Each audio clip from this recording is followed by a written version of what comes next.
ആരാണ് നമ്മളെ സഹായിക്കുന്നത്? അവരെ കൂടെ നിൽക്കുക എന്നുള്ള സ്വാഭാവികമാണ്. ഇപ്പോൾ ബഹുമാനപ്പെട്ട മുഖ്യമന്ത്രി ഇത് ഏറ്റെടുത്തിട്ടില്ലായിരുന്നു വിചാരിച്ചു. അപ്പോൾ എന്താ പറയുക? പിണറായി വിജയനും കൂട്ടരും മൗനം പാലിച്ചിരിക്കുകയാണ്, അതല്ലേ പറയാ? അവരത് ഏറ്റെടുത്ത ഇപ്പോൾ ഏറ്റെടുത്ത് കഴിഞ്ഞപ്പോൾ പറയുന്നു അത് വോട്ട് ബാങ്കിന് വേണ്ടിയിട്ടാണ്. അങ്ങനെയാണെങ്കിൽ കാശ്മീർ വിഷയത്തിൽ എന്തിനു സംസാരിക്കുന്നത്? അവിടെ ഒരു വോട്ട് ബാങ്ക് ഇല്ലല്ലോ. കേരളത്തിലെ ഏറ്റവും പ്രധാനപ്പെട്ട മുസ്ലിം സംഘടനകളിൽ ഒന്നായ MESന്റെ സംസ്ഥാന അധ്യക്ഷൻ ഫസൽ ഗഫൂറിന്റെ വാക്കുകളാണ് നിങ്ങൾ കേട്ടത്. കഴിഞ്ഞ ദിവസം ഇടതുമുന്നണിയുടെ ആഭിമുഖ്യത്തിൽ മലപ്പുറത്ത് ഒരു പൗരത്വ സംരക്ഷണ റാലി സംഘടിപ്പിച്ചിരുന്നു. ആ റാലിയിൽ സംസാരിക്കവെയാണ് പരസ്യമായി പിണറായി വിജയൻ സർക്കാരിനെയും അതിൻ്റെ നയങ്ങളെയും പിന്തുണച്ച് ഫസൽ ഗഫൂർ രംഗത്ത് വന്നത്.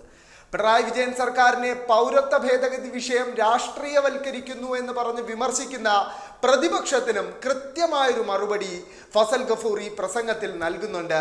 ഫസൽ ഗഫൂറിന്റെ ആ തീപ്പൊരി പ്രസംഗത്തിന്റെ പൂർണ്ണ രൂപം നമുക്ക് കേൾക്കാം. സുല്ലമി സാഹിബ് പറഞ്ഞത് അവസാനിച്ചതോടെ ഞാൻ തുടങ്ങാം. നമ്മളൊരു ബുദ്ധിമുട്ടിലാണ്, ഒരു പ്രയാസത്തിലാണ്. നമ്മുടെ സമൂഹം ഒരു പ്രയാസത്തിലാണ്, സമുദായം ഒരു പ്രയാസത്തിലാണ്. അപ്പോൾ ആരാണ് നമുക്ക് വേണ്ടി പോരാടുന്നത്?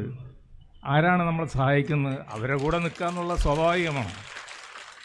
അതിൻ്റെ അർത്ഥം മറ്റുള്ളവരോട് വിരോധം ഉണ്ടെന്നുള്ളതല്ല. പക്ഷേ ആരാണ് തടുക്കാൻ നിൽക്കുന്നത്? ഒരു യുദ്ധമാണത്. ഇതൊരു യുദ്ധം തന്നെയാണ്. യോഗി ആദിത്യനാഥ് പറഞ്ഞ മാതിരി വള്ളക്കുരുക്ഷേത്ര യുദ്ധമല്ല, ഇതല്ലേ, വ്യത്യസ്തമായ ഒരു യുദ്ധം. ആ യുദ്ധത്തിൽ മുന്നണി പോരാളിയായിട്ട് കവചവും മറ്റും നിൽക്കാനായിട്ട് നിൽക്കുന്ന നിങ്ങളെല്ലാവരെയും ഞാൻ അഭിനന്ദിക്കാം.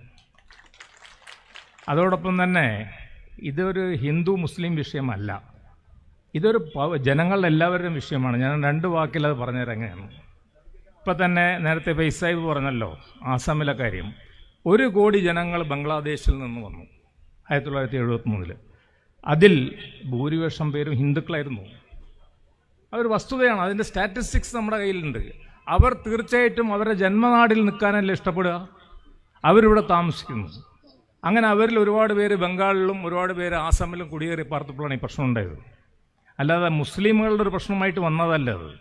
അതാണ് NRC വിഷയത്തെപ്പറ്റി പറഞ്ഞപ്പോൾ 20 ലക്ഷം പേരുടെ ഡാറ്റ NRCയിൽ എടുത്തപ്പോൾ ഭൂരിപക്ഷവും ഹിന്ദുക്കളാണ് എന്ന് വന്നത്. അപ്പോൾ ആസാമിലെ ജനങ്ങൾ തുടങ്ങിയ ഒരു പോരാട്ടത്തെയാണ് ഇപ്പോൾ ഇവരേറ്റെടുത്തിട്ട് ഒരു മുസ്ലിം വിരുദ്ധ വിഷയമായിട്ട് അവതരിപ്പിച്ചുകൊണ്ടിരിക്കുന്നത്. രണ്ടാമത് 3 രാഷ്ട്രത്തിന് അതിൽ ഉൾപ്പെടുത്തിയിരിക്കുന്നത്. എന്നിട്ട് പറയുന്നത് ഈ 3 രാഷ്ട്രങ്ങളിലും മതപരമായിട്ടുള്ള ഗവൺമെൻറ്റാണോ ഉള്ളത് എന്നുള്ളതാണ്. തിയോക്രറ്റിക് സ്റ്റേറ്റ്.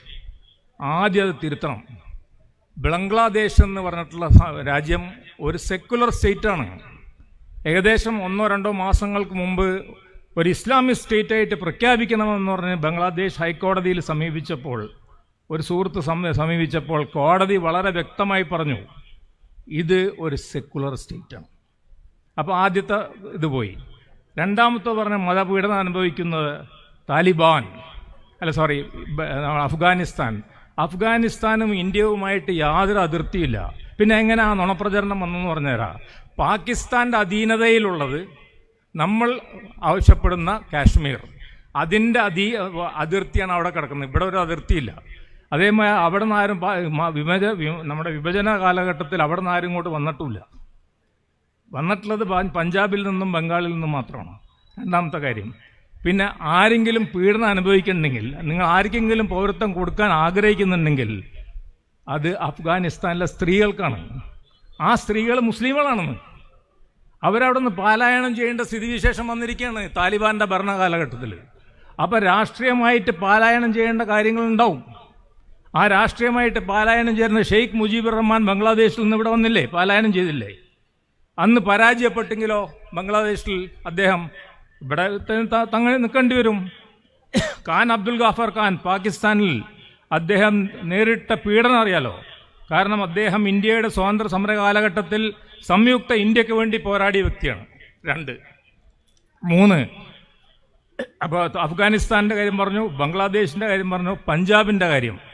പഞ്ചാബിൽ സർദാർമാർ, സിഖ് മതത്തിൽപ്പെട്ട പുരോഹിതന്മാർ, ശിരോമണ ഗുരുദ്വാര പ്രബന്ധക കമ്മിറ്റി എന്ന പേരിലുള്ള സിഖ് മത ആചാര്യന്മാർ, അവരും അകാലിദളും പറയുന്നത് മുസ്ലിമുകൾക്ക് പൗരത്വം കൊടുക്കണം എന്നാണ്. അവിടെ അതിർത്തിയിൽ നിന്ന് ആരും ഓടിയൊന്നും വരുന്നില്ല, മുമ്പ് വന്ന ആൾക്കാർ. പിന്നെ ഇത് വെറും മുസ്ലിമുകളുടെ വിഷയമാണെന്ന് പറയുന്നു. ഹൈന്ദവ വിരുദ്ധമല്ലത്. കാരണം ശ്രീലങ്കയിൽ നിന്നുള്ള അഭയാർത്ഥികളാണ് ഇന്ത്യയിൽ ഏറ്റവും കൂടുതലുള്ളത്. ശ്രീലങ്കയിൽ നിന്നാണ് ഏറ്റവും വലിയ പീഡനം അവർ അനുഭവിച്ചിട്ടുള്ളത്. ഇപ്പോൾ പ്രഭാകരൻ്റെ കുട്ടിനെ വെടിവെച്ച് കൊല്ലുന്ന സീൻ നമ്മൾ കണ്ടു. അവർ തമിഴന്മാരെന്ന് എന്തുകൊണ്ടാണ് വിളിക്കുന്നത്? അവർ തമിഴ് ഹിന്ദുക്കളാണ്. അതേമാതിരി തമിഴ് മുസ്ലിമുകൾ അവിടെ ഉണ്ട്. അപ്പോൾ ശ്രീലങ്കയെ അതിൽ ഉൾപ്പെടുത്തിയിട്ടില്ല. ഏതായാലും ഞാനത് നീട്ടി പറയുന്നില്ല, ഞാൻ അന്തർദേശീയ കാര്യങ്ങൾ പറഞ്ഞുകൊണ്ട് അവസാനിപ്പിക്കുകയാണ്. ഏതായാലും ബഹുമാനപ്പെട്ട മുഖ്യമന്ത്രിയുടെ നേതൃത്വത്തിൽ ഒരു ചോദ്യം തിരിച്ചു ചോദിക്കാം. ഇപ്പോൾ ബഹുമാനപ്പെട്ട മുഖ്യമന്ത്രി ഇത് ഏറ്റെടുത്തിട്ടില്ലായിരുന്നു വിചാരിച്ചു. അപ്പോൾ എന്താ പറയുക? പിണറായി വിജയനും കൂട്ടരും മൗനം പാലിച്ചിരിക്കുകയാണ്, അതല്ലേ പറയാ? അവരത് ഏറ്റെടുത്ത. ഇപ്പോൾ ഏറ്റെടുത്ത് കഴിഞ്ഞപ്പോൾ പറയുന്നു അത് വോട്ട് ബാങ്കിന് വേണ്ടിയിട്ടാണ്. അങ്ങനെയാണെങ്കിൽ കാശ്മീർ വിഷയത്തിൽ എന്തിനു സംസാരിക്കുന്നത്? അവിടെ ഒരു വോട്ട് ബാങ്ക് ഇല്ലല്ലോ, അത് നെഗറ്റീവായി പോവുകയല്ലേ ചെയ്യുള്ളൂ. അതുമാതിരി ഒരുപാട് വിഷയങ്ങൾ, ദേശീയ അന്തർദേശീയ, പാലസ്തീൻ തൊട്ട് യൂണിഫോം സിവിൽ കോഡ് തൊട്ട് അതുമായി തന്നെ വിവാഹപ്രായത്തിൻ്റെ കാര്യത്തിൽ അനവധി കാര്യങ്ങൾ. ഒരൊറ്റ കാര്യം പറഞ്ഞ് അവസാനിപ്പിക്കുന്നു. ഡിറ്റൻഷൻ സെൻറ്റർ എന്ന് പറയുന്നത് അതിൻ്റെ ഒരു ഇത് പറഞ്ഞുതരാം. 30,000 സ്ക്വയർ ഫീറ്റിൽ അതിൽ ഉദ്ദേശിക്കുന്നത് 3 ലക്ഷം സ്ക്വയർ ഫീറ്റിൽ 3000 പേരെ താമസിപ്പിക്കാനാണ് അതിൻ്റെ ഘടന. ഡിറ്റൻഷൻ സെൻറ്ററിൻ്റെ 10 അടി ഉയരത്തിലുള്ള മതിലിൻ്റെ മുകളിൽ മുൾവേലി വെച്ചിരിക്കുകയാണ്.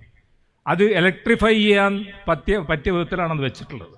അതുമാതിരിയുള്ള ഡിറ്റൻഷൻ സെൻറ്ററുകളാണ് പൊന്തി വന്നുകൊണ്ടിരിക്കുന്നത് പല സ്ഥലങ്ങളിലും.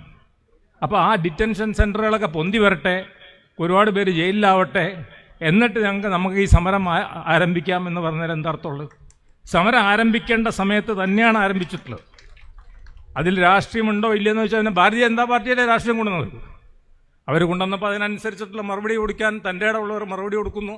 അതിനനുസരിച്ചിട്ട് മതവിഭാഗങ്ങളിൽപ്പെട്ട ആൾക്കാർ അവരും തൻ്റെ ഇടം കാണിക്കുന്നു. അവർ വരുന്നു സദസ്സിൽ, വീണ്ടും അത് ആർദ്ദിപ്പിക്കുകയാണ്.